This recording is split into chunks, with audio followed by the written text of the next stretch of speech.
My name is Blake Lane. I'm 32 years old. If you're listening from somewhere far away, drop your city in the comments so I can see how far this has traveled. And please, stay with me until the end.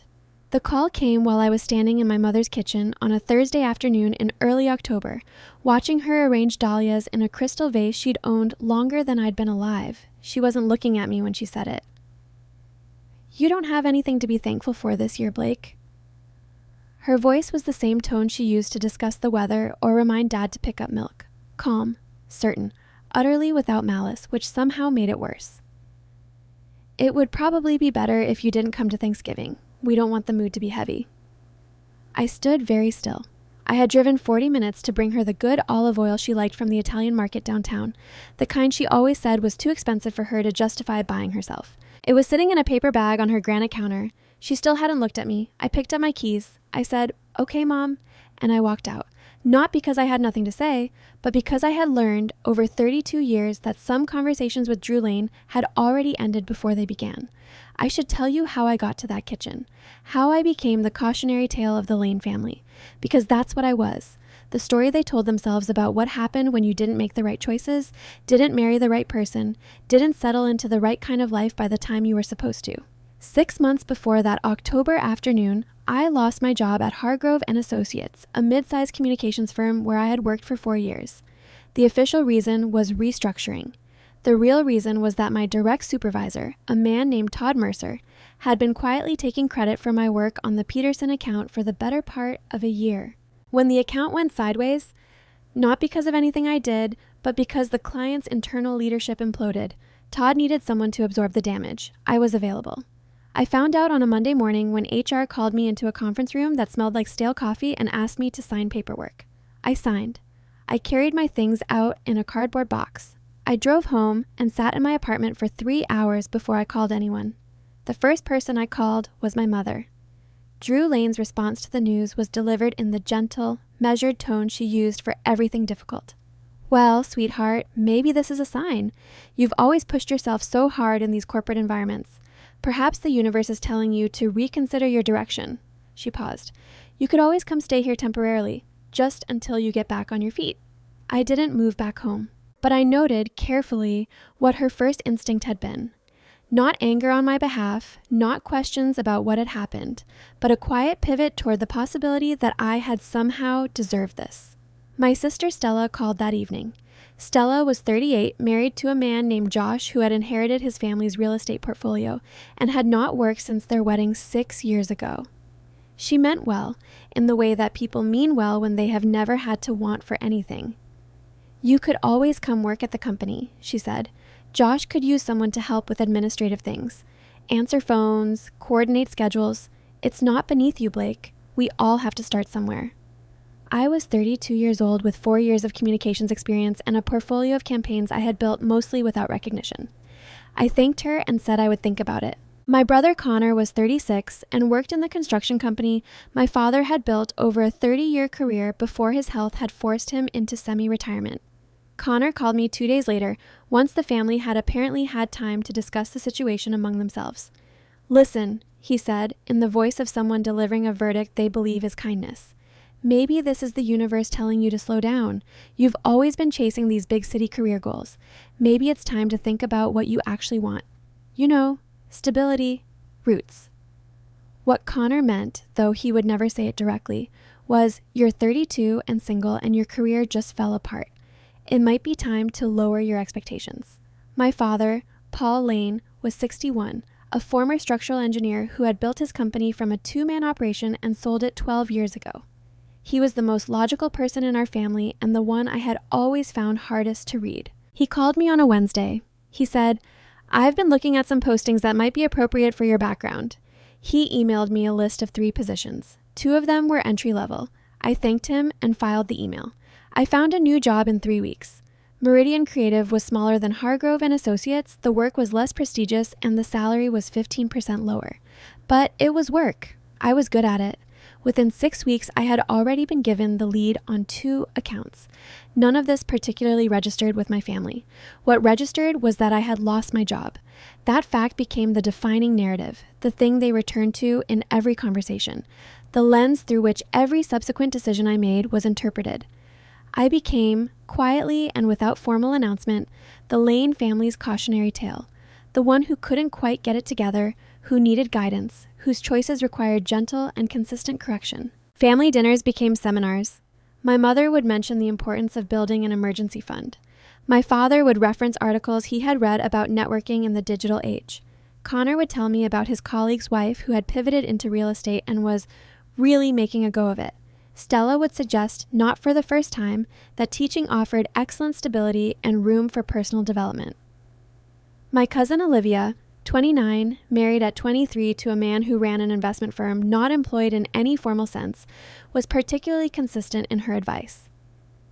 "Have you thought about what you actually want long-term?" she would ask in the tone of someone who had never had to think about anything long-term in her life, because sometimes these setbacks are actually invitations to reimagine. I would nod. I would eat my food. I would drive home to my apartment and sit with the specific exhaustion of someone who has spent an evening being managed by people who love them. There was one thing I did that my family found consistently baffling, slightly embarrassing, and worthy of ongoing commentary. Every Friday evening on my way home from work, I stopped at Murphy's Corner store, 3 blocks from my apartment, and spent $10 on lottery tickets. Not scratch-offs. Those felt too immediate, too desperate. I bought the draw tickets, the ones where you had to wait, where there was still time between purchase and result to let yourself imagine without consequence. My father had explained the mathematics to me more than once. The odds of winning the major jackpot are approximately 292 million to 1, he said at a dinner early in the summer, with the patient tone of someone who believed that understanding probability would cure me of an irrational behavior. You are statistically more likely to be struck by lightning twice than to win. My mother sighed whenever the topic came up. She had started referring to it delicately as Blake's little gambling habit, which was the kind of phrasing designed to sound affectionate while containing a diagnosis. Connor thought it was funny. Stella thought it was sad. Olivia once told me, very seriously, that she had read about the psychological profiles of people who played the lottery, and that it was often a response to feelings of powerlessness. I continued to buy my tickets every Friday, not because I thought I would win. I had processed my father's statistics. I understood what 292 million to 1 meant. I bought them because for $10 a week, I could sit in my apartment on a Friday evening, open a delivery container of whatever I felt like eating, and check numbers against results with a private, entirely irrational flicker of possibility. And in a life where my family had assigned me the role of the struggling one, the one who needed managing, the one whose potential had quietly been written off, that small weekly ritual was mine. It belonged to no one else. No one could take credit for it or redirect it or suggest I reimagine it. It was, in the most literal sense, the only gamble I was making. The Friday evening in early November started exactly like every other Friday evening. I had picked up Thai food on the way home, pad see ew, spring rolls, a container of soup I would eat for lunch the next day. I changed into the clothes I wore only in my apartment, the stretched out college sweatshirt and the soft pants that had no place in a professional wardrobe. I turned on something low and familiar on television. I ate. When I finished eating, I cleared the containers to one side of the coffee table, opened the lottery app on my phone, and pulled up the results from that evening's drawing. Then I picked up my ticket and started checking numbers. The first number matched. I set the ticket down, looked at the screen again, picked the ticket back up. The second number matched. By the time I reached the 5th match, my hands were shaking badly enough that I had to put the ticket flat on the coffee table and lean over it because I couldn't hold it steady. I sat like that for a long moment, reading the numbers on the ticket, reading the numbers on the screen, looking at the prize amount. $140 million. I sat back on my couch. I sat there for a long time. I don't know exactly how long, but the television had cycled through 2 episodes of whatever was playing before I reached for my phone again. And then I did the most rational thing I could think to do. I put the ticket in an envelope. I put the envelope in the small, fireproof lockbox I kept in my closet for important documents. I locked it. I put the key in my jewelry box under a tangle of necklaces I never wore. Then I went to bed. I did not sleep particularly well, but I went to bed. The next morning, I called Dr. Patricia Owens. I had found her name 3 months earlier in an idle moment when I had looked up what actually happened when someone won a large lottery prize, the kind of background research you do not entirely admit to yourself you are doing. Dr. Owens was a financial and legal specialist who worked exclusively with clients managing sudden, large-scale wealth. Her firm had handled lottery winners, inheritance recipients, and settlement cases for over 20 years. Her reviews, in the circles where such things were discussed, were quietly excellent. When her office opened at 9, I called and asked to speak with someone about an initial consultation. The intake coordinator asked the nature of the matter. I said, "I believe I may have won a significant lottery prize and I need guidance on how to proceed." There was a professional pause. How significant? "The drawing was last night. I need to verify, but if the numbers are correct, approximately $140 million. Another pause, shorter this time. "Dr. Owens has an opening Monday morning at 10. Can you come in?" I said yes. Monday morning, I sat across from Dr. Patricia Owens in a quietly furnished office on the 14th floor of a downtown building. She was in her mid-50s, composed, with reading glasses she wore on a chain around her neck and the manner of someone who had heard everything at least twice and found it all professionally interesting. She verified my ticket against the official results while I sat there. She set the printout down, folded her hands, and looked at me. "Congratulations," she said in a tone that was warm but grounded. "This is real. Before we do anything else, I need you to understand what the next 6 to 8 weeks look like. Nothing moves fast. Nothing should move fast. We have a process." She explained. Verification of the ticket with the Lottery Commission, which required an in-person appointment and identity documentation. Selection of payment structure, lump sum versus annuity, which had significant tax implications. Establishment of appropriate legal structures to protect the award, coordination with a tax specialist, and finally, after all of that was complete, the formal claim and the transfer of funds. "The actual money will not be in your account for approximately 6 to 8 weeks from today," she said clearly. "During that time, you continue your life exactly as it is. You do not make purchases, you do not tell people, you do not change your behavior in any visible way." She looked at me steadily. "Is there anyone who already knows about this?"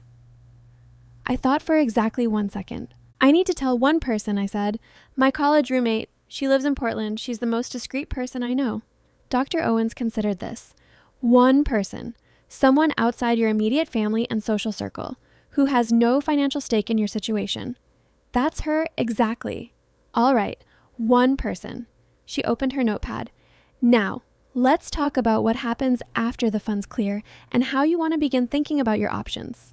I called Harper that night at 11:15, sitting cross-legged on my bed with the door closed as though someone might walk in, which was not possible because I lived alone. Harper Crawford had been my roommate freshman year of college, the kind of roommate assignment that could go either direction entirely and in our case went immediately and permanently well. She had moved to Portland 4 years ago to run the communications arm of a nonprofit she believed in. She was the most straightforwardly honest person I had ever known, which sometimes made her difficult and always made her necessary. She picked up on the second ring, which meant she was still awake. "It's almost 11:30, she said, by way of greeting. "I know, I need to tell you something." "Are you okay?" "I'm fine. I need to tell someone or I'm going to lose my mind." "Tell me." So I told her. There was a long silence when I finished. "Harper? I'm here, How many times did you check the numbers?" "Approximately 40. "And the lawyer is real? You looked her up separately, not just from the lottery website?" "Yes, her firm has been in business since 2001. She has a bar license in good standing. I checked." Another silence. "Okay," Harper said finally. "Here's what I think you should do. Don't tell your family. Not yet." I was actually thinking about surprising them at Thanksgiving. I've been making lists, Connor's mortgage, college funds for the kids, helping mom and dad with retirement. "Blake," her voice was gentle but precise, "I've been watching your family treat you like the designated problem for as long as I've known you. This is your chance to see who they actually are when they think you have nothing. If you tell them now, you'll never know." I sat with that for a moment. That sounds a little cold. "It's not cold, it's information.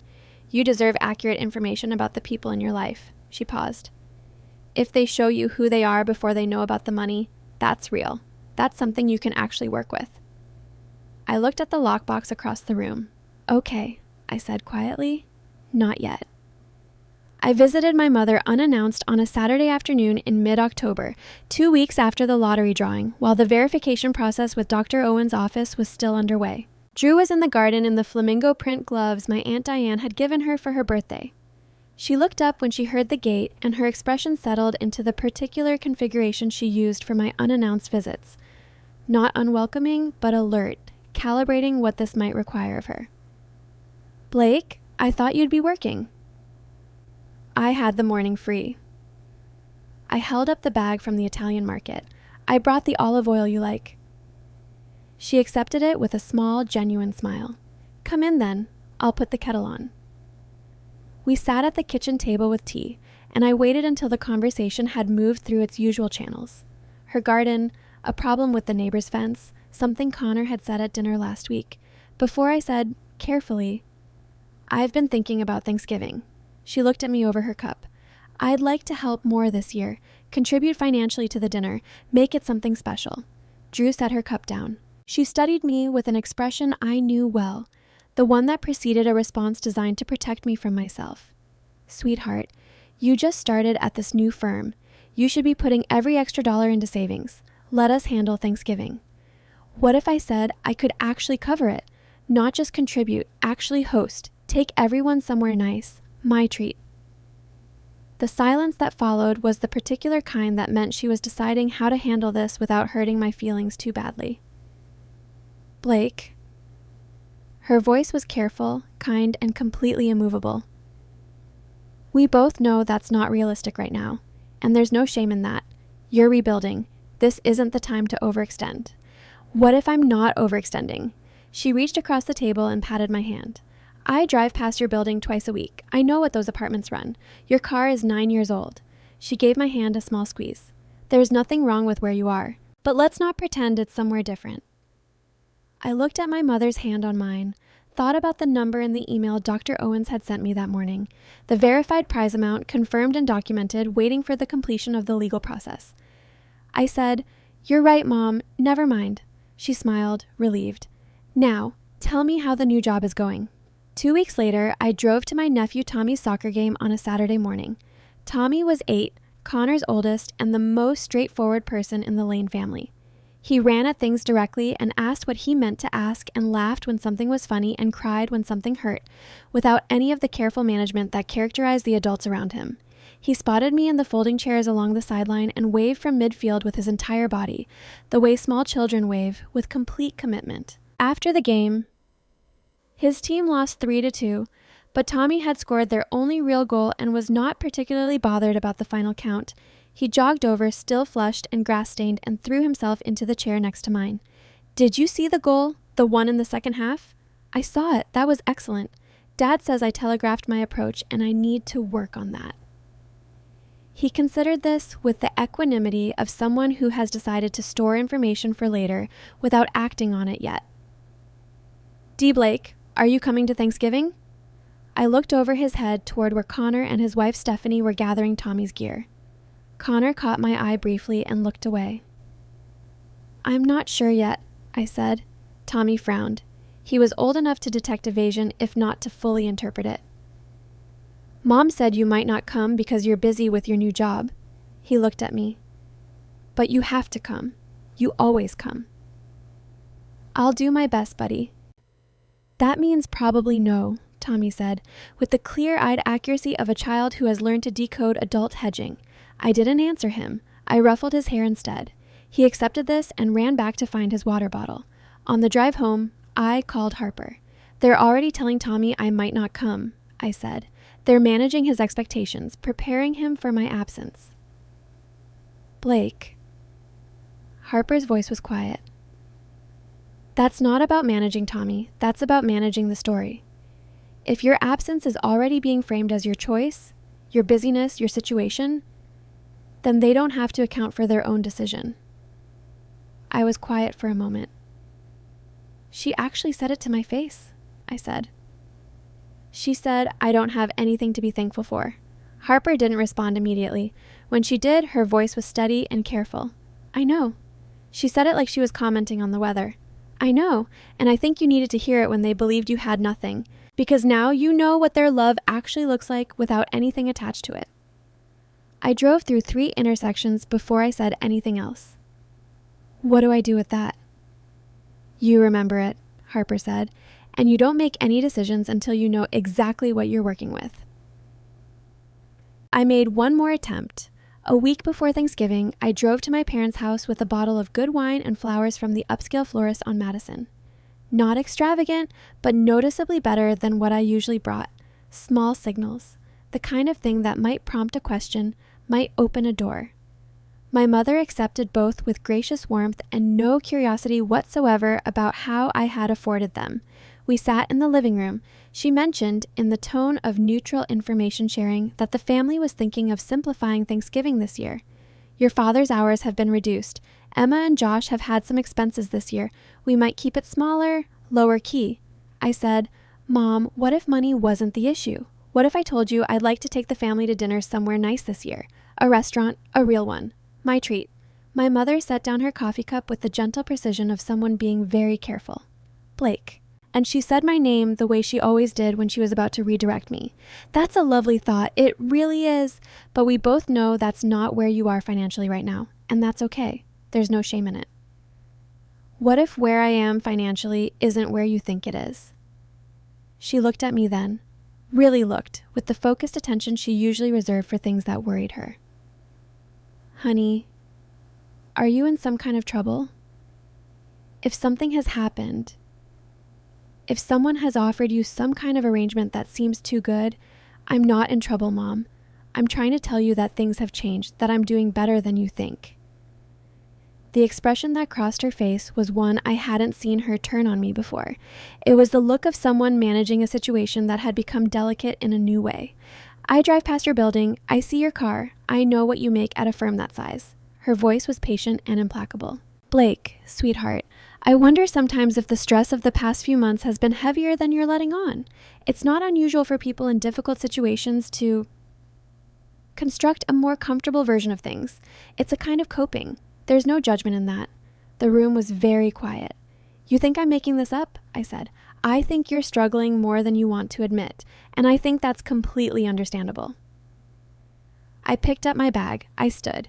Before you go, she said, there's something else we need to discuss. About Thanksgiving. I waited.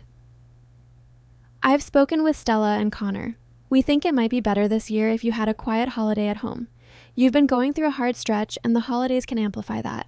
We worry that you might find it stressful, that it might be too much. She paused.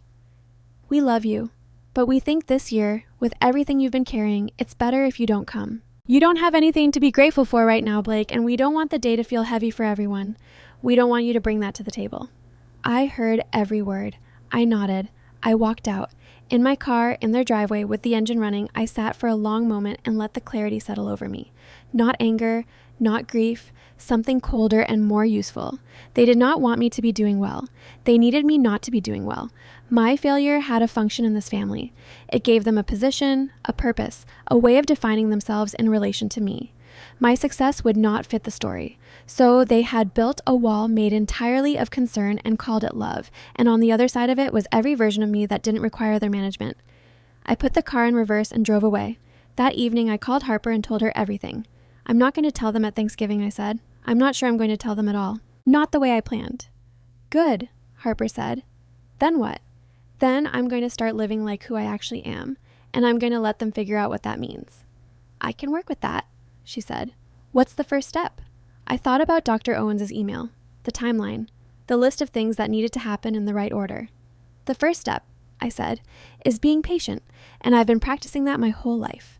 The 6 weeks between the lottery verification and the day the funds cleared were the strangest weeks of my adult life. On the surface, nothing changed. I drove my 9-year-old Honda to Meridian Creative every morning.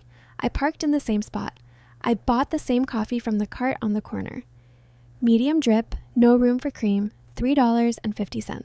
I sat at my desk, answered emails, ran 2 account campaigns that were performing well, and ate lunch at my usual table in the small break room with my usual colleagues who knew me as Blake from communications, the one who was good with clients and quiet about her personal life. Underneath that surface, everything had already changed. Dr. Owen's office sent me weekly updates. The verification was complete by the end of the first week. The second week, I sat in her conference room for 3 hours making decisions about payment structure, lump sum versus annuity, and after reviewing the long-term projections and tax implications she laid out, I chose the lump sum. After federal and state taxes, the number that would arrive in a newly established legal holding account was approximately $85 million. She said the number in the same tone she might have used to describe a structural feature of a building. Matter of fact, this is what it is. Now let's talk about what you do with it. I appreciated that more than I could say. During week 3 and 4, she coordinated with a tax attorney and began drafting the legal frameworks we would use to hold and eventually distribute the funds.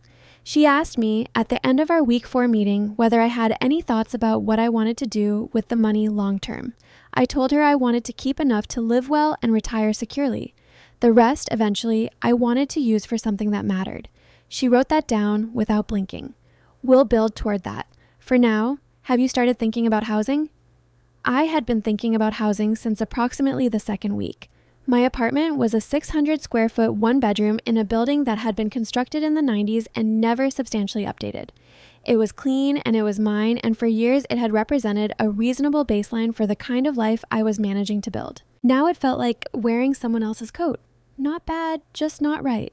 Dr. Owens had a colleague in real estate, a woman named Judith Hale, who specialized in high-value residential properties, and who was, Dr. Owens told me, entirely accustomed to clients who required discretion. On a Saturday afternoon in the 5th week, Judith drove me through 3 properties in Westfield Heights. Westfield Heights was the kind of neighborhood I had driven through occasionally over the years without ever pausing to imagine myself inside any of those houses. Wide streets lined with oaks that had been there longer than most of the houses. Driveways that curved, gardens that were maintained not as a weekend project, but as a considered ongoing effort. The 3rd house she showed me was a 4-bedroom colonial on a corner lot with a pool and a 3-car garage. It had been on the market for 11 weeks, which in Westfield Heights meant there was a small issue. In this case, a kitchen that hadn't been updated since the mid-90s and a roof that needed replacing within the next 2 years. Neither of these things was a problem I couldn't solve. The asking price was $2.3 million. I stood in the living room with its original crown molding and its bay window overlooking a garden that needed attention but had good bones, and I thought, this is the house. I'd like to make an offer, I told Judith. She nodded as though this was entirely expected.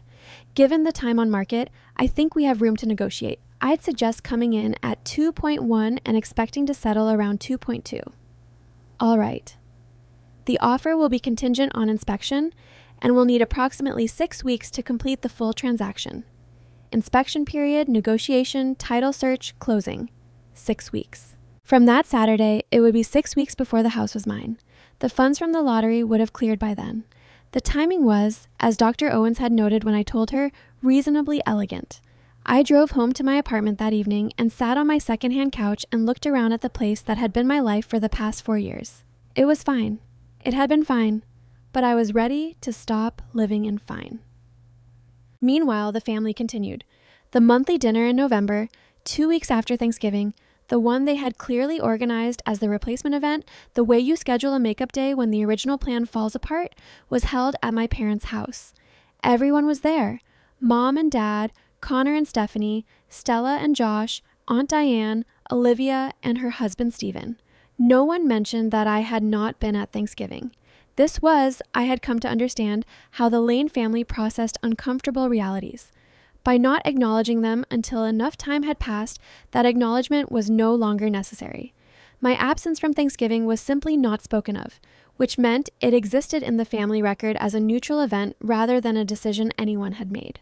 I sat at the table and listened to Diane tell a story about a distant relative who had won a small lottery prize, $3,000, and spent it within a month on things he couldn't afford. Some people just aren't equipped to handle money, she said, shaking her head with the satisfaction of someone confirming a long-held belief. Doesn't matter how much you give them. It just runs through their fingers. Everyone nodded. I ate my food. After dinner, while we were clearing the table, Stella appeared at my elbow. I like your sweater, she said. Thanks. Where did you get it? A store downtown. She touched the sleeve briefly. That's cashmere. Is it? I said. She looked at me for a moment with an expression I couldn't quite read, something between curiosity and the beginning of a calculation she hadn't yet completed. Then Josh called her from the other room and she went. That night, I drove home thinking about the way she had touched the sleeve of that sweater, like she was testing the weight of something. In the first week of December, 2 weeks before closing on the house, 10 days after the lottery funds had cleared into my legal holding account, I bought the car. It was a Mercedes GLE, dark navy, the kind of car that was not loud but was impossible to mistake for anything other than what it was. I paid cash, which in practice meant Dr. Owen's office coordinated a wire transfer from my holding account to the dealership. I signed the paperwork on a Thursday morning before work and drove to Meridian Creative in a car that cost more than most people's annual salaries. I told myself I was not buying the car to make a point. This was mostly true. I needed a reliable vehicle. The Honda had been making a noise for 3 months that the mechanic described as not urgent, but also not good, and I could afford a reliable vehicle. Those 2 facts were sufficient. I parked in my usual spot. I went inside. I did my job. It took 4 days. On Monday morning, Stella called while I was eating breakfast. "Mom saw your car at the grocery store Saturday," she said. "She's worried." "About the car?" "About what the car means. Blake, we know you're trying to move forward, and that's great. Honestly, it is. But a car like that, if you've taken on payments you can't really manage because you want to feel better about things, that's not—" "I didn't take on payments." A short pause. "What?" "I said I didn't finance it. I paid cash." There was a silence that was different from the pauses in our usual conversations. This one had texture. "Blake." Her voice was careful in a new way. "You don't have to tell me things that aren't true. We're family. I'm not judging you." "I'm not telling you things that aren't true. You paid cash for a Mercedes." "Yes." Another silence. Then, in the tone of someone deciding to let it go for now, "Okay, I just wanted to make sure you're all right." "I'm fine, Stella. Thank you for calling." After I hung up, I sat in my kitchen and drank the rest of my coffee slowly. I thought about what Harper had said in October. That's information. I thought about the specific texture of Stella's disbelief. Not hostile, not cruel, just absolute. The idea that I might have the means to pay cash for that car was simply not available to her. It did not fit the version of me that existed in the family's shared understanding. My success, I was realizing, would always require more evidence than my failure ever had. The house closed on the 19th of December, a Tuesday. I signed the final paperwork in Judith Hale's office at 10 in the morning, and by 2 in the afternoon, the key was in my hand. I drove to Westfield Heights alone, let myself in through the front door, and stood in the empty living room with the afternoon light coming through the bay window and the smell of a house that had been waiting. I had hired a contractor to replace the roof. That work had begun during the inspection period and was nearly complete. I had hired Renata Santos, an interior designer whose portfolio I had studied for 2 weeks before calling her, to help me furnish the space. Renata had explained calmly and without judgment that some pieces, the custom sofa, the dining table I had chosen, the bedroom furniture, would take 8 to 12 weeks to arrive. In the meantime, she would furnish the house with a combination of in-stock pieces and carefully chosen items that would make it livable and presentable without looking unfinished. "You'll have a real home by the end of January," she said, "and by spring, everything will be exactly what you wanted." I thanked her. I meant it. I moved out of my apartment the week before Christmas, quietly. I told my landlord I was leaving, gave the required notice, forwarded my mail. I did not tell my family I was moving. I did not give anyone a new address.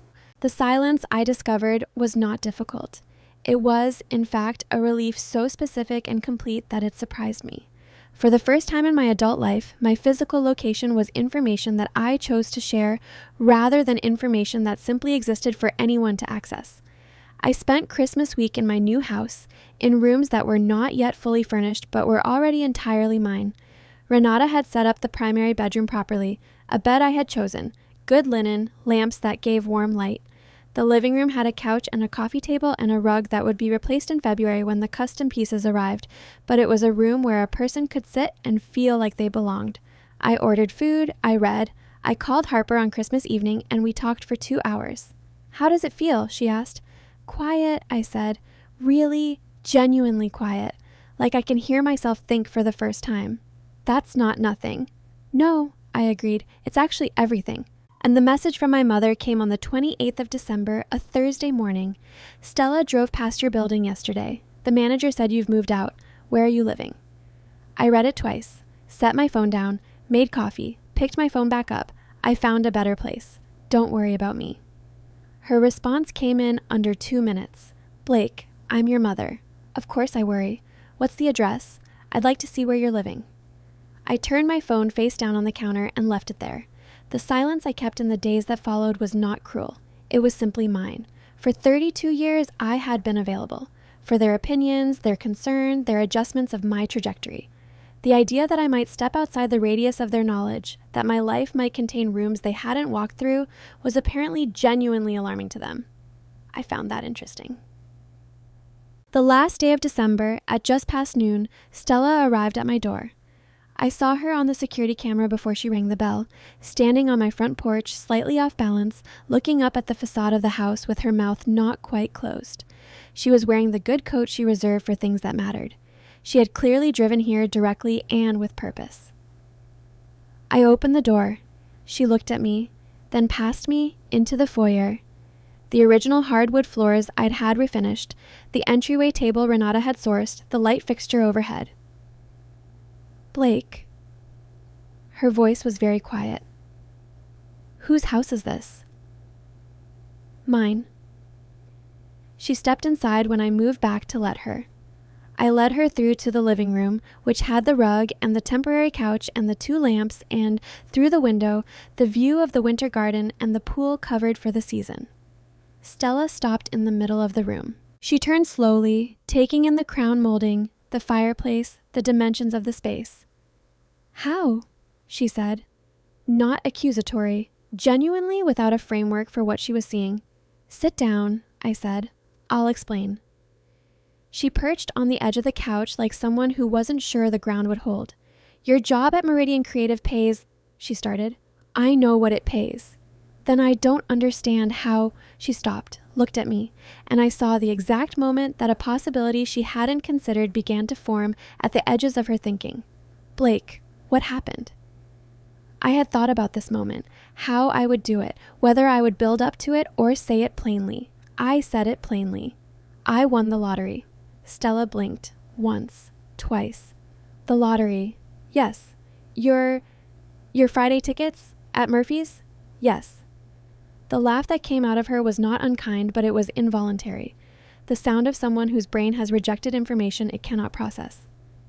Blake, come on. The biggest prize you ever won was... I picked up my phone from the coffee table. I had kept a photo of the original ticket, and I had the official verification documents saved in a folder. I opened the photo of the ticket and handed the phone to her without a word. Stella looked at the screen. The laugh stopped. She looked at it for a long time. Her thumb moved to enlarge the image, then moved back. She looked at the numbers, then looked at me, then looked at the numbers again. This isn't... She started, then stopped. She pulled out her own phone. I watched her search the lottery results for the drawing date on the ticket. I watched her compare. Her face went a particular kind of still that I had never seen on it before. How much? She said, though she could read the number on the ticket. After taxes, 85 million. She set both phones down on the coffee table very carefully. Blake. Her voice was barely there. How long have you known? Since the night of the drawing. When was that? I let the silence sit for exactly 1 breath. November 3rd. The timeline landed on her the way I had known it would, not all at once, but in sequence. November 3rd, 2 weeks before Thanksgiving, when Mom had said I had nothing to be thankful for, when Connor had worried about my gambling, when Stella herself had called about the car and said, you don't have to tell me things that aren't true. You knew, she said slowly, yes. When Mom said you shouldn't come to Thanksgiving, yes. When I called about the car and I said, yes, Stella, I knew then too. She sat there looking at me with an expression I did not have a word for. It was not guilt, exactly.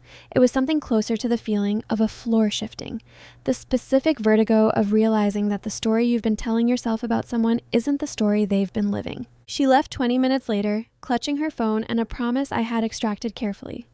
She would not tell the rest of the family until I was ready. I did not believe for a second that she would keep it. I was right. My mother called at 7:45 the next morning. I was on my second cup of coffee sitting at the kitchen island in the pale winter light, and I watched my phone ring without answering it. She left a voicemail. Blake Elizabeth, Stella told me the most outrageous story, and I want to hear the truth from you directly.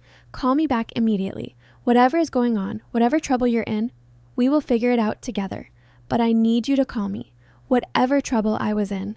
Connor called at 8:15. Hey, Stella's saying some pretty wild things. Listen, if there's some kind of financial situation happening, some scheme someone pulled you into, we can get a lawyer. Just call me back and tell me what's actually going on. My father called at 8:45. His message was the shortest. Blake, your mother is very upset. Please call when you can. We need to have a family conversation. I listened to all 3 messages. Then I sent a group text to my parents, Connor and Stella. Family meeting. Sunday at 2 p.m. My house. Address attached. The responses came quickly. My mother. We'll be there. We're coming to help you. Connor. What's this address? This isn't your apartment. Stella simply. Okay. My father. I'll be there. Sunday arrived gray and cold, the particular flat light of early January. I spent Saturday preparing. Not decorating. The house was already itself, already exactly what it was. I spent Saturday preparing the table. On the dining room table, I arranged 4 things. The original lottery ticket in its protective case. A printed copy of the verified prize documentation from Dr. Owens' office. A bank statement showing the current balance of my primary account. And the signed deed to the house, with my name on it. I dressed carefully on Sunday morning. Not formally. I was in my own home, but in clothes that were clearly good. A cream-colored merino sweater, dark trousers, the kind of outfit that communicated nothing aggressively but could not be mistaken for struggle.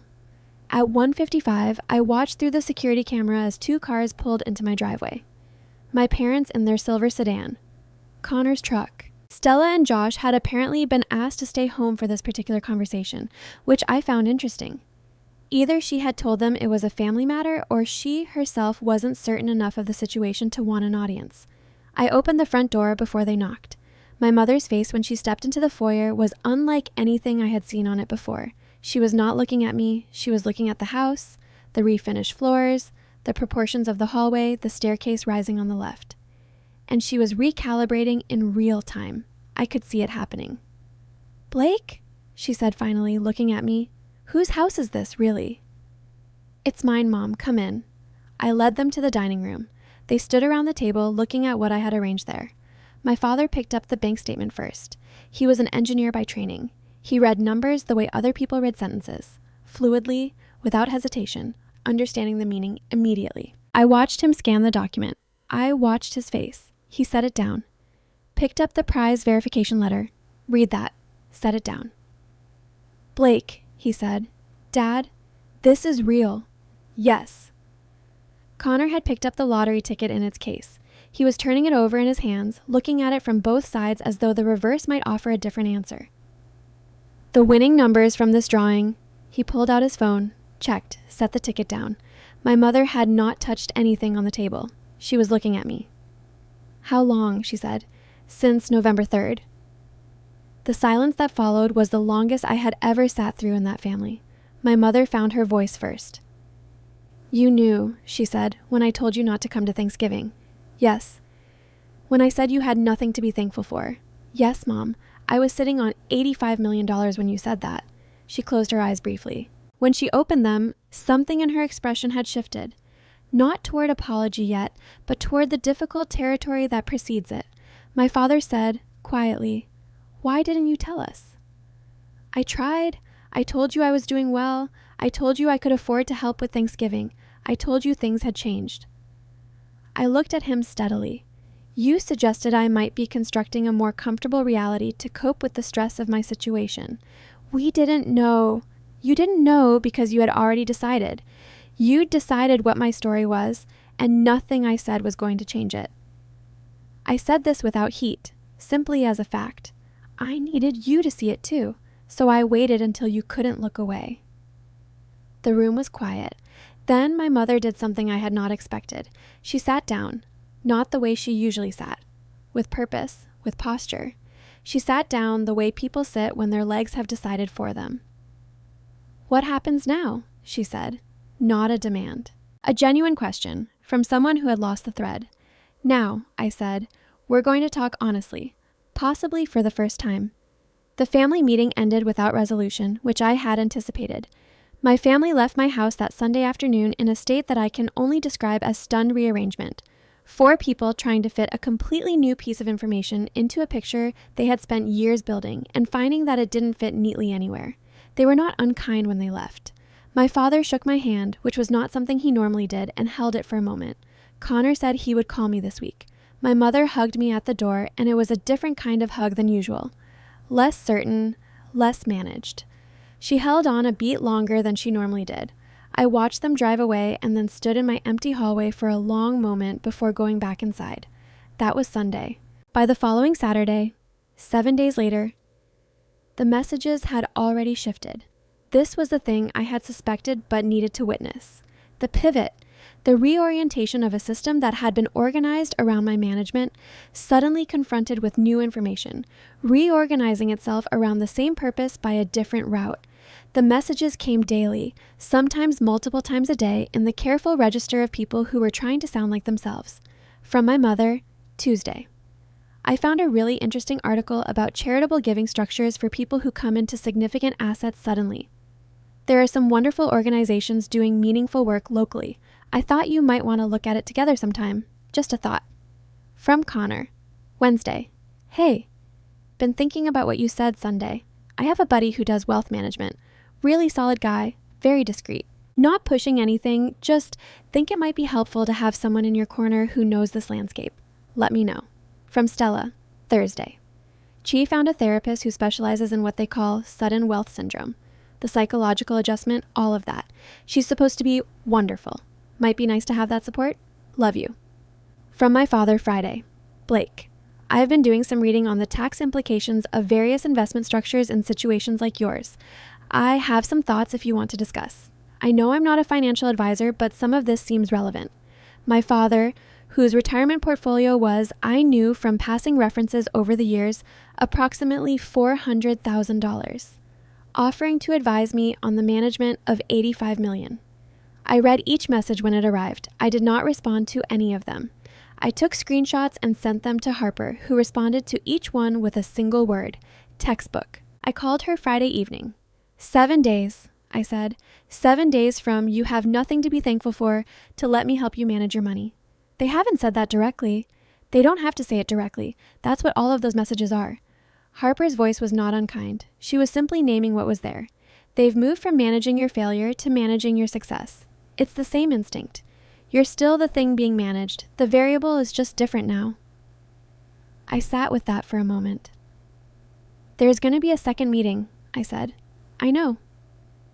I need them to show me completely who they are before I decide anything.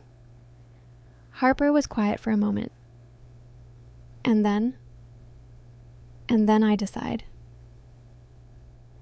The second meeting was called by my mother a week after the first. She called it a family dinner and held it at the house I had grown up in, which felt like a choice. Returning to her territory, her table, her china. She made the lasagna I had loved since childhood and set out the good tablecloth and the candles she kept for occasions that mattered. I went. I sat at the table I had sat at my entire life. I ate the lasagna. It was exactly as I remembered it. The right amount of everything, the pasta softened perfectly, the cheese browned at the edges the way I had always liked. I noted with a clarity that surprised me that none of this changed what I knew. The food was real. The effort was real. The problem was not that my mother didn't know how to love me. It was that the version of love she practiced was always contingent, always organized around who she understood me to be. Right now, she understood me to be someone with $85 million. And so the lasagna appeared. After dinner, while we were having coffee, Connor mentioned his friend in wealth management again, more directly this time, in the way of someone who had decided casual wasn't working. My father mentioned that he had drafted some notes on long-term investment strategy. Stella wondered whether I had thought about whether my current house was the right fit, long-term, or just a transitional step. My mother, near the end of the evening, mentioned that the family had been stretched thin for a while, that Connor had concerns about the kids' college costs, that she and my father had been navigating the reduction in my father's hours more carefully than they let on. Each sentence was its own small construction. Together they built something I was meant to step into. I drove home that evening and sat in my living room in the dark for a while before turning on a lamp. Then I called Harper and said, "I'm ready for the second meeting." And I sent the second group message on a Monday morning. Family meeting this Sunday, 2 p.m. My house. I have an announcement about the money. The responses arrived within the hour. All 4 confirmed. The eagerness was, by now, something I could measure. Sunday, they arrived at 1:55 again. This time they came together, my parents in the sedan, Connor and Stella in separate cars, all pulling in within 2 minutes of each other as though they had coordinated their departure times, which I realized they probably had. I brought them into the living room. The table in the dining room was clear this time. There were no documents, no props, just chairs and my family and what I was about to say. I stood. I've been doing a lot of thinking, I began, about what this money actually means and what I should do with it. 4 faces arranged in expressions of careful attentiveness. I keep coming back to the same thing. I didn't earn this. It was luck. Complete random luck. And I've been thinking about all the people who could use this money more than I can. People who are actually working for things and not getting there. People who've been told by their families that they're not enough. My mother's expression was shifting. She recognized something in those last words. She wasn't sure yet what to do with it. I've made a decision, I said. I'm going to keep enough to maintain my life and retire comfortably. The rest, approximately $70 million, I'm donating. The silence was absolute. Connor broke it first. Donating it to what? A foundation I'm establishing to support young people who've been dismissed by their families. Foster youth aging out of the system. Young people whose families have rejected them. Kids of parents in addiction recovery who've been left to figure it out alone. My mother set down her coffee cup. Blake. Her voice was very careful. That's a beautiful instinct, sweetheart, and it reflects so well on the kind of person you are. But don't you think what, Mom? That charity begins at home, that the people who love you should come first before strangers the people who love me, I said. She stopped. You said the people who love me. I looked at her steadily. 3 months ago, you told me I had nothing to be thankful for and asked me not to come to Thanksgiving so I wouldn't bring down the mood. I looked at Connor. You told me the universe was telling me to lower my expectations. I looked at Stella. You laughed when I said I'd paid cash for my car. We've apologized, Stella started. You've apologized for being wrong about my bank balance. That's not what I needed an apology for. Connor stood up. He did it abruptly, the way he did things when he was feeling cornered. This is punishing us. You know that, right? You're going to give $70 million to strangers to punish your own family for one mistake. One mistake, I said. Thanksgiving. The miscommunication about your situation. The miscommunication. I said the word the way you'd hold up an object to examine it. Connor, I was managing my career and my life alone for 6 months while this family had already written the ending. That's not a miscommunication. That's a decision you all made about who I was. We were trying to help. You were trying to manage a problem you believed I was. I felt very calm, the kind of calm that lives on the far side of a long decision. And when the problem turned out to have $85 million attached to it, you pivoted to managing that instead. Same instinct, different object. My mother tried. She looked at me with something I think was real. Real tiredness, real sorrow, real confusion at how we had arrived here. What do you want from us, Blake? I don't want anything from you, Mom. That's what I've been trying to tell you. I wanted to be seen. I wanted to be believed. I wanted to sit at the Thanksgiving table with my family. I paused. But those things had to come when you thought I had nothing to offer. They can't come now. Now it's too late. Family forgives each other, Stella said quietly. That's what makes it family. You're right, I said, and I hope we get there. But right now, you're not asking me to forgive something you regret. You're asking me to move past something because it's inconvenient for what comes next. I stood. I need you all to leave now. I have some things to think through, and I need to do that alone. They left. My father was the last one out. At the door, he stopped and turned back, and for a moment he just looked at me. My father, who had handed me a newspaper with 3 circled entry-level jobs when my career collapsed, who had sent me probability statistics about the lottery while I was sitting on the winning ticket. I'm sorry, he said. Not for Thanksgiving, not for the money, just, I'm sorry. The way you say it when you're not entirely sure what you're apologizing for yet, but you know something is owed. I know, Dad, I said. I closed the door. I sat down on my living room floor. not on the couch, on the floor, and leaned my back against the couch and looked at the ceiling. Outside, I could hear their cars starting, could hear them driving away, and I thought, so that's what it looks like. That's the whole shape of it. Now I knew. The week after the second family meeting was the quietest week I had experienced in years. Not quiet in the way my childhood home had been quiet. That particular silence that meant someone was managing their feelings until the right moment to deploy them.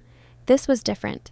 This was the quiet of a house that belonged to me, in a life that was beginning, finally, to fit. My family did not call for 4 days. I noticed this the way you notice a sound that has stopped, not with relief exactly, but with the awareness of an absence. For as long as I could remember, some form of Lane family contact had been a constant ambient frequency in my life. A check-in text, a question about my weekend, a forwarded article with a note that said, "Thought of you." It was the low-level hum of people who needed to know where I was and what I was doing and whether I required adjustment. And now, for 4 days, nothing. I got up in the mornings and made coffee. I sat at the kitchen island with my laptop and worked on the preliminary documentation for the foundation. The mission statement, the initial program structure, the questions Dr. Owens had asked me to answer before our next meeting. I took walks through my neighborhood in the cool January air, past houses with smoke rising from chimneys and bare oak trees against white sky. I called Harper on Tuesday evening and we talked for an hour about nothing consequential. On Wednesday morning, I had a 2-hour meeting with Dr. Owens and a nonprofit attorney named Gerald Fitch, who specialized in establishing charitable foundations. Gerald explained the process clearly and without condescension. We would file for 501c3 status with the IRS, a process that would take approximately 8 to 10 months from the date of filing. During that period, I could begin building the infrastructure of the organization, hiring a program director, establishing the scholarship criteria, identifying partner organizations, but no funds would be formally distributed until the approval came through. 8 to 10 months, I said, potentially less, if the application is clean and complete. We'll make sure it's clean and complete. Gerald had the manner of someone who found his work genuinely satisfying. What are you calling it? I had been thinking about this since the second family meeting, sitting on my living room floor after they left. The Lane Foundation for Second Chances, I said. Gerald wrote it down. Good name, clear mission implied in the title. Who are you trying to reach? Young people who've been written off by the people who were supposed to believe in them, I said. Foster youth aging out of the system without a safety net, LGBTQ kids whose families have rejected them. Children of parents in addiction recovery who've had to figure out how to build a future without any scaffolding. I paused. People who needed someone in their corner before they had anything to offer in return. Gerald looked up from his notepad. That, he said, is a foundation. I had been in my new house for 3 weeks when I began to understand something that hadn't been available to me before, the difference between freedom and escape. I had thought in the weeks after Thanksgiving that what I wanted was to leave, to build distance between myself and the Lane family's version of me, to find the edges of the life they had outlined and step past them, and I had done that. The house, the car, the foundation, these were all, in their different ways, acts of departure. But sitting in my kitchen on a Thursday morning in January, reading Gerald's preliminary filing questions, I realized that departure was only the first half of something. The second half was arrival. An arrival required knowing where you were going, not just what you were leaving. I wanted a life that was mine, not a life designed to prove something to people who had already decided, not a life organized around their absence, just mine. Built from what I actually valued, occupied by people who saw me accurately, pointed toward something that mattered. That was the thing I was working toward. And it turned out, somewhat to my surprise, that the working toward it was the most interesting thing I had done in years. 3 weeks after the second family meeting, on a Wednesday evening in late January, someone rang my doorbell at 7:30. I checked the security camera. Connor was standing on my front porch with his hands in his coat pockets, alone, looking at the ground in front of him rather than at the door. I opened it. He looked up. He had the expression of someone who had rehearsed what they were going to say and had now forgotten most of it.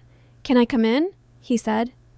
I stepped back. He followed me to the kitchen, not the formal living room, not the dining room where I had arranged the evidence and made the announcements. The kitchen, where things were ordinary. I put the kettle on because it gave both of us something to look at other than each other. Connor sat on one of the stools at the island. He kept his coat on, which told me he wasn't sure how long he was staying. "I'm not here about the money," he said. I waited.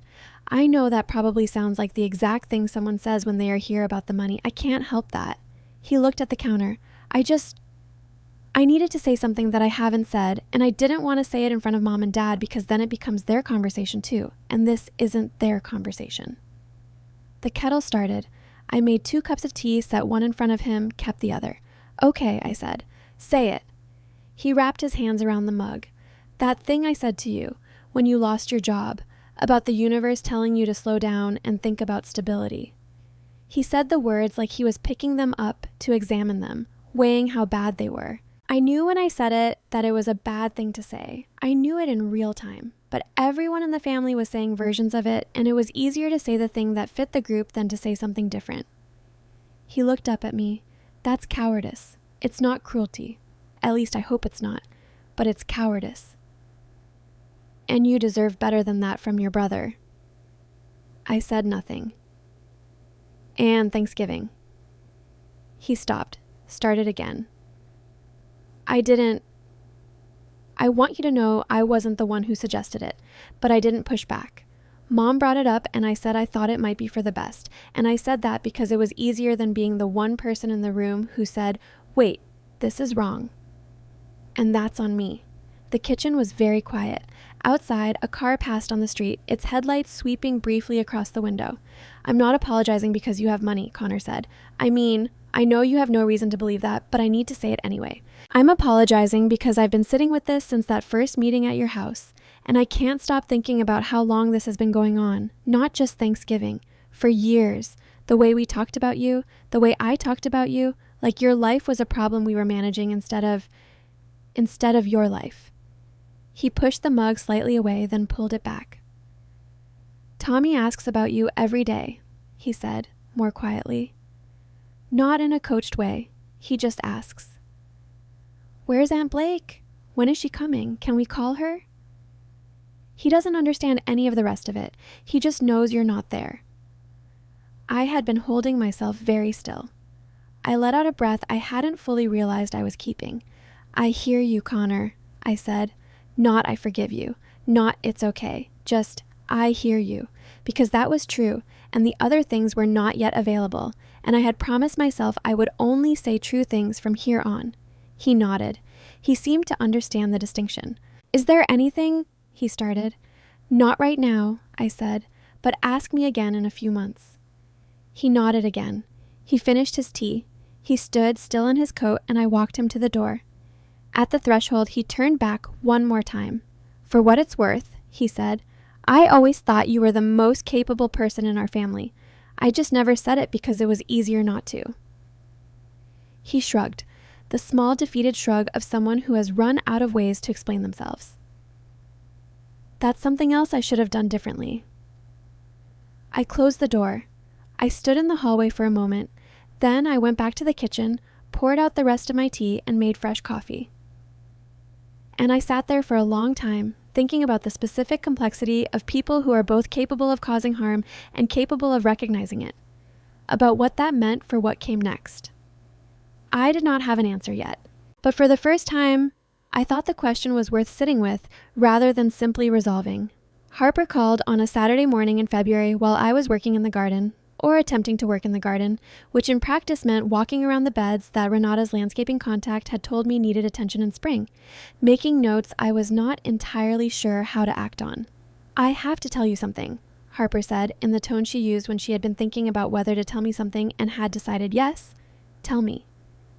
"I was at the grocery store Thursday. I ran into Nate Calloway."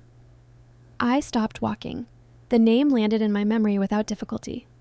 Nate had been Connor's closest friend through college and for several years afterward.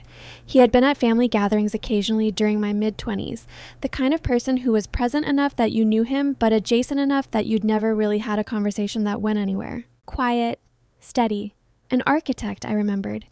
He had never once, in any gathering I could recall, made a comment about my career choices or offered unsolicited perspective on my life. At the time, I hadn't noticed that. Now it seemed significant. How is he? I said, carefully neutral.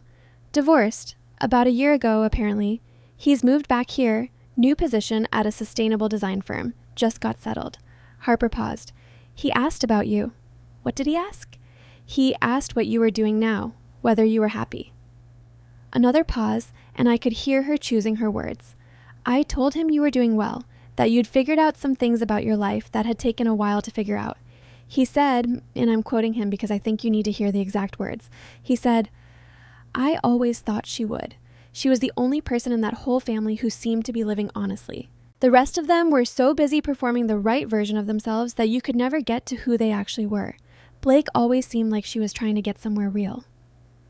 I had moved without realizing it and was now sitting on the low stone border of one of the garden beds. He said that, I said, verbatim. I have terrible memory for most things and excellent memory for things that matter. Harper's voice was warm. He also asked if it would be all right to get your number. He wasn't casual about it. He specifically said he wanted to ask before I offered it because he didn't want to assume. I thought about this. I thought about the version of my life 6 months ago, when I would have approached any potential relationship with one eye on how it fit the story my family was telling about me. Whether they approved, whether it matched the trajectory they believed was appropriate for where I was. I thought about the version of me sitting in this garden right now, in a house I had chosen, building a foundation whose mission I believed in, having just had a conversation with my brother that had cost him something real to initiate. Give him my number, I said. Nate called that evening at 7:30. His voice was exactly as I remembered it, unhurried, with a slight deliberateness that suggested he thought before he spoke rather than after. Blake, it's Nate Calloway. I hope this isn't a bad time. It's not. I'm glad you called. Harper probably told you I ran into her. She did. I've been thinking about calling you for a while, he said. Longer than is probably normal, honestly. But every time I thought about it, I felt like the timing wasn't right. Like you were in the middle of something that wasn't my business to step into. What made you think the timing was right now? He considered this. I could hear him considering it. Harper said you seemed like yourself, he said finally. And I realized that the reason the timing never felt right before was that you always seemed like you were in the middle of becoming someone, and I didn't want to be one more thing pulling you in a direction before you'd figured out your own direction first. I sat with that for a moment. That's a very specific thing to have thought about a person you barely knew, I said. I know, I'm aware that's slightly strange. He didn't sound apologetic about it, just honest. I paid more attention than probably registered at the time. You were always the most interesting person in the room and also the person most determined to not take up too much of it. Connor's gatherings, I said. You were at a lot of those. I was. And I watched your family do that thing families do sometimes, where they have a role for everyone and they're more comfortable with the role than with the actual person. A beat. I always thought you deserved someone who was interested in the actual person. We talked for 2 hours. We talked about his work. The sustainable design firm was doing projects he genuinely cared about, buildings that were meant to exist in relationship with their environment rather than despite it. We talked about Harper and what she had built in Portland and whether I had visited yet. We talked about books, about the specific pleasure of long walks in cold weather, about the kind of cooking that is more meditation than meal preparation. We did not talk about my family. We did not talk about money. At the end of the call, he said, "Can I take you to dinner? Somewhere low-key, no agenda. I just want to have a conversation that's longer than 2 hours." Yes, I said. I'd like that. After I hung up, I sat in the quiet of my living room and noticed something I hadn't felt in a long time. The specific lightness of anticipation that isn't attached to anxiety. Looking forward to something without immediately calculating what it meant or how it fit or what people would think. Just looking forward to it. It was a small thing. It was also, I was beginning to understand everything. We met for dinner 3 weeks later at a small Italian place downtown. Not the kind of restaurant that announced itself, just good food and good light and tables far enough apart that you could have a real conversation. We had met for coffee twice in the weeks between, easy and unforced, the kind of time spent with someone that leaves you more settled than before rather than more managed. I had not told him about the lottery, not because I was hiding it, but because it had not come up naturally, and I had decided some time ago that I would not lead with it.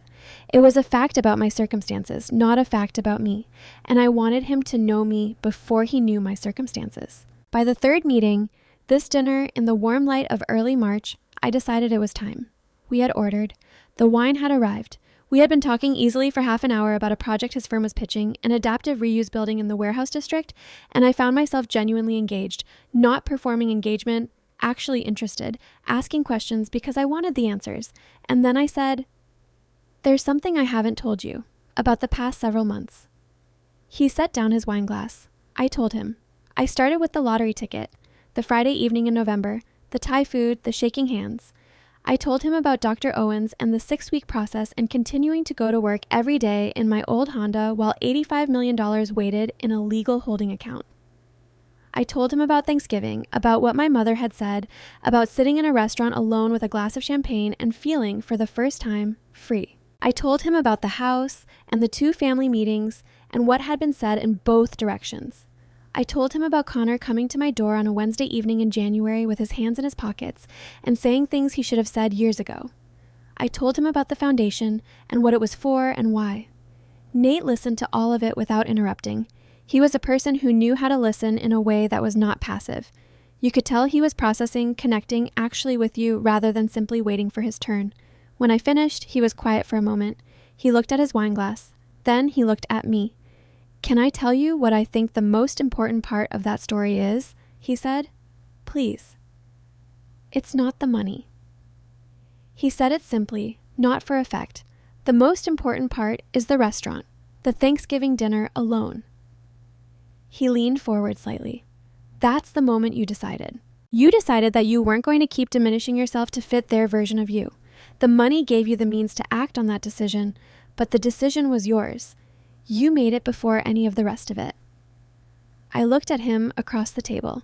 "A lot of people," he continued, "come into a sudden change in circumstances and they spend it trying to make the people who underestimated them feel the full weight of being wrong. You used it to build something. That's different. That says something about who you already were." He picked up his wine glass. "For what it's worth," he said, "if you'd told me this story with different numbers, if you'd said you'd won $12,000 and used it to start rebuilding, same decisions, same foundation idea, same walking away from that table, I'd have thought exactly the same thing about you." I believed him, not because I needed to believe him, not because it was convenient, because I had watched him listen, and I knew by now how he thought, and I understood that he was not the kind of person who said things he didn't mean in order to produce an effect. "My family doesn't know I'm seeing you," I said. "Connor knows we've been in touch. He texted me after I first called you." He smiled slightly. He said, and I'm quoting, "You're better than I deserve to have as a friend." I think that was his way of giving me his blessing without having to say anything more complicated. I thought about that, about the specific way Connor was trying to navigate this. Not perfectly, not without the long record of its failures, but trying nonetheless. "How do you feel about complicated?" I said. "I think most things worth having are complicated," Nate said. "I'm not looking for simple. I'm looking for honest." We stayed at that restaurant for 3 hours. The food was good, and neither of us particularly noticed it. 10 months later, I am sitting on my back porch on an October morning in the first real chill of autumn with coffee and the particular stillness of a Saturday that has no agenda. The garden looks better than it did a year ago. I have been learning, slowly and with considerable assistance from a patient horticulturalist named Francis, who lives 4 streets over and noticed me staring helplessly at a rose bed in March and stopped to offer guidance. The roses are finished for the season now, cut back and mulched, but the ornamental grasses are doing what ornamental grasses do in autumn, turning amber and copper and moving in the light in a way that is better than anything I would have thought to choose myself. 10 months is not a long time, but it is long enough that certain things have become clear. The Lane Foundation for Second Chances received its IRS 501c3 approval 9 months after we filed, 1 month faster than Gerald Fitch's conservative estimate, which he seemed genuinely pleased about. Our program director is a woman named Josephine Adler, who spent 15 years running youth programs for a large nonprofit before joining us. Josephine is organized, passionate, and refreshingly direct about what works and what doesn't.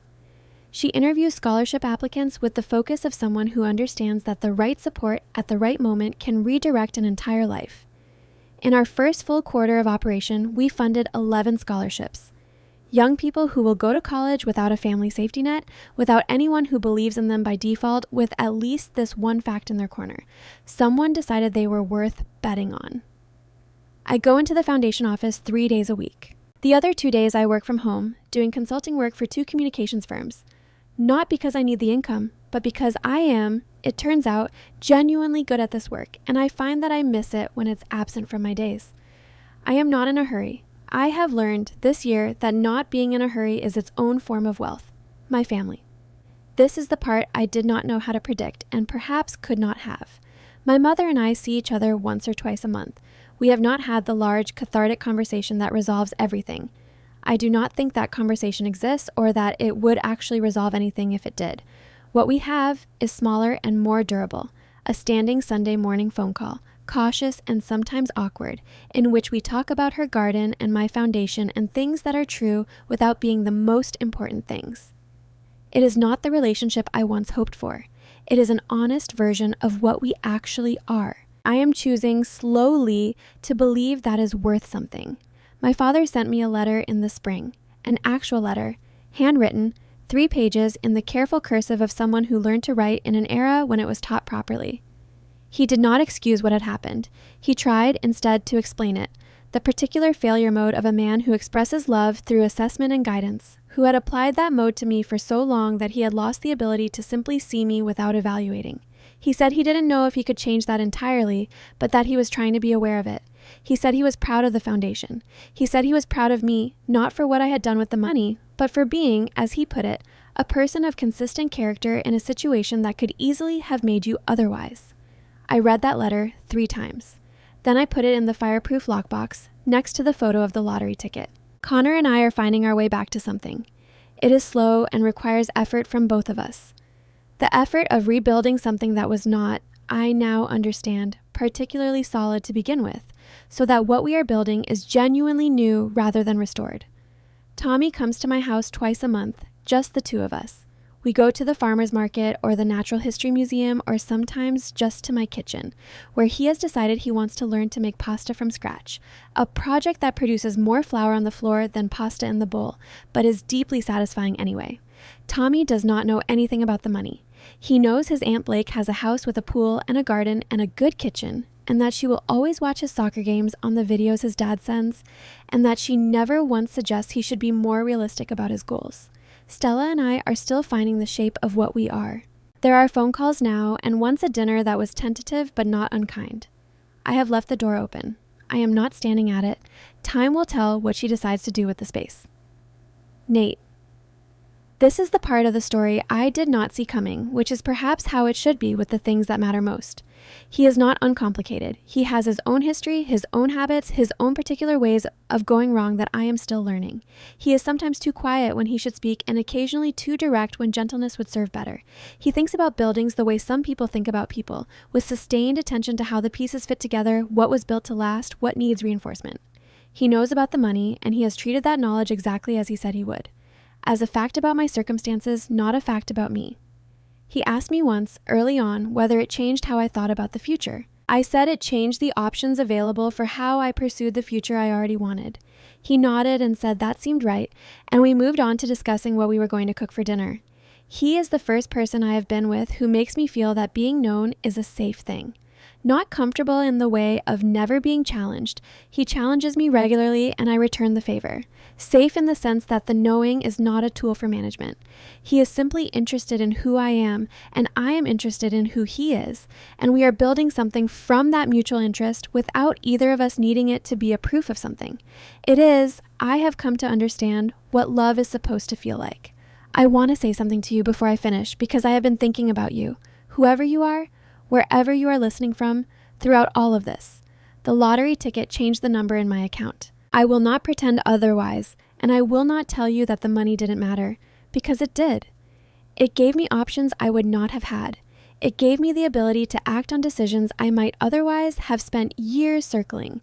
But the decision itself, The decision to stop accepting a diminished version of myself as the accurate one that was made on a Thanksgiving evening in a restaurant alone with a glass of champagne. Before the house, before the foundation, before any of it had taken shape. That decision cost me nothing except the story I had been telling myself about what I owed to people who had decided what I was worth before asking. You do not need to win a lottery to make that decision. You only need to believe at some minimum level, a level you may have to work to locate, a level that may have been buried under years of other people's certainty about your limitations. That the version of you they constructed is not the only available version. That there is a more accurate one. That you are in fact the authority on what you are capable of. The people who needed me to fail did not change when they learned I had not. They reorganized. They found new ways to manage the same thing they had always been managing. Their own discomfort with a version of me that didn't fit their story. I stopped being available for that management. And in the space that opened up, I found people who were interested in me without an agenda. A friend who told me the truth when it would have been easier not to. A brother who showed up on a winter evening and said something that cost him something real. A man who waited until I was ready because he understood that readiness mattered. A table full of young people who needed someone to believe in their potential before they'd proven it. That is the life I chose. Not the one that was assigned to me, not the one that was built around my designated role, not the one that required me to be small enough to fit inside someone else's understanding, mine. And it turned out, it was enough. It was, in fact, everything. Thank you so much for listening to this story from beginning to end. If it meant something to you, if it touched something real in your own life, please leave a comment below. I read every single one. And if you haven't subscribed to this channel yet, please do. There are more stories coming. Stories about finding your worth, about the families we're given and the families we choose, about what it means to finally stop apologizing for taking up space. You deserve to hear them, and I would love to keep telling them. Thank you for being here.